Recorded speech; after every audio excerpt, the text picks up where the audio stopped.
All right, today we are diving deep. We're cracking open the case file on those powerful, kind of invisible companies that manage your prescriptions. And what we found is a massive legal firestorm that's costing them billions. So yeah, let's follow the money. Just look at that number for a second. That is almost $4 billion. And according to a huge database of legal actions, this is the grand total of paid settlements, final judgments, and lawsuits that are still going on against pharmacy benefit managers, PBMs. So, you have to ask, right? How in the world did we get here? What kind of stuff happens to rack up a bill this huge? To figure that out, we've got to dig into the anatomy of these lawsuits. Okay, first things first. Let's break down the lawsuits themselves.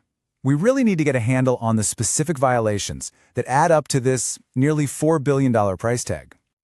So the single biggest issue here is something called spread pricing.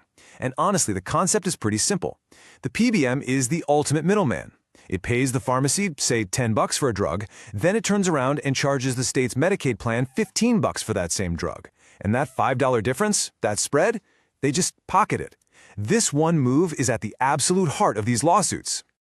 And this table right here, this is basically the full rap sheet. It just lays out the staggering scale of the whole thing. Spread pricing alone, that's over $864 million. But just look at the other categories. We're talking $500 million for Medicare fraud and a jaw-dropping $2.5 billion or even more in ongoing antitrust cases. So this isn't just one problem. It's a whole pattern of violations across the entire system. So, who are the companies actually at the center of the storm? Let's get into our next section and start putting some names to these massive numbers. First up, we've got Centene. Now, you might not know this name like some of the other big three PBMs, but it has become the absolute #1 target for state-level investigations. And here's exactly why. Centene has paid out something like $640 million in documented settlements across 9 different states, all for its PBM practices. You can see right here, Centene's playbook is just incredibly consistent. The main violation, over and over again, is that spread pricing thing, overcharging state Medicaid programs. We're talking settlements from Ohio to Texas and all the way to a record-breaking $215 million in California. And get this, in their own SEC filings, the ones for their investors, they've set aside over $1 billion for these cases. That's a pretty clear sign they know more are on the way.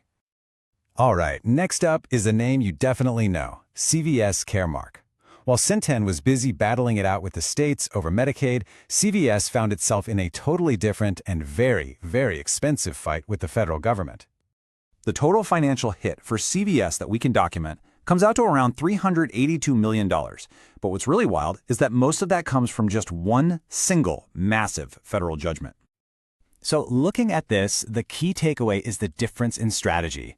While Centene got dinged for overbilling states, regulators went after CVS mainly for federal Medicare fraud. That nearly $290 million judgment, that's for allegedly manipulating data for the Medicare Part D program. It tells us that enforcement isn't just looking at the PBM in a vacuum, but at how these huge integrated PBM and pharmacy giants operate as one big machine. Finally, let's turn to the other 2 members of the Big Three, Express Scripts and OptumRx.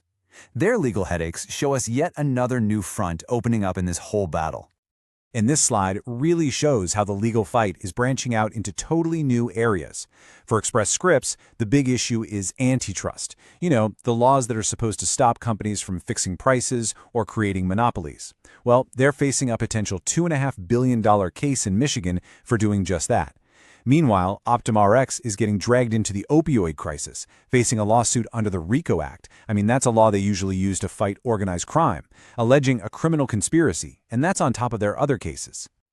So this all brings us to the real heart of the story. These lawsuits didn't just pop up overnight. What we've seen is this dramatic acceleration, especially in the last few years.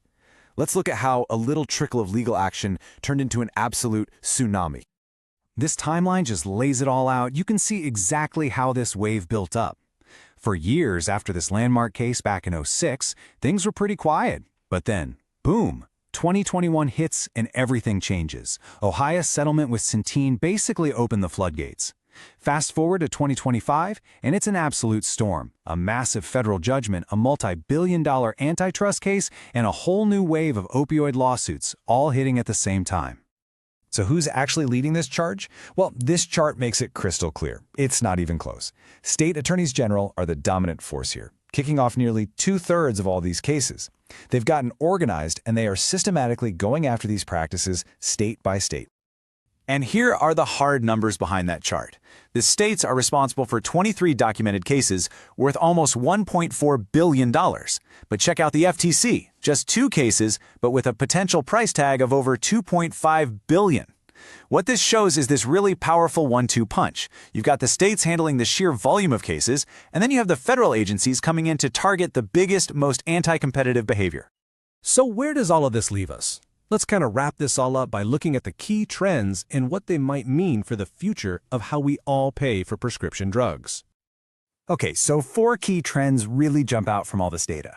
First, regulators now see spread pricing as systematic fraud, and the feds are zeroing in on Medicare. Second, antitrust is the next billion-dollar battleground. That's where the biggest potential price tags are. And finally, a whole new front has opened up, connecting PBMs directly to the opioid epidemic. And to put it all in perspective, here's a direct quote from the report we've been using. It says it all. The last few years represent unprecedented regulatory focus. In other words, this isn't just a few random lawsuits. This is a concentrated, system-wide wave of enforcement. Which leaves us with the ultimate multi-billion-dollar question, doesn't it? We've seen the settlements, we see the huge lawsuits that are still active, the regulatory pressure is absolutely immense. So will this legal tsunami finally be enough to force a real fundamental change in how America pays for its medicine?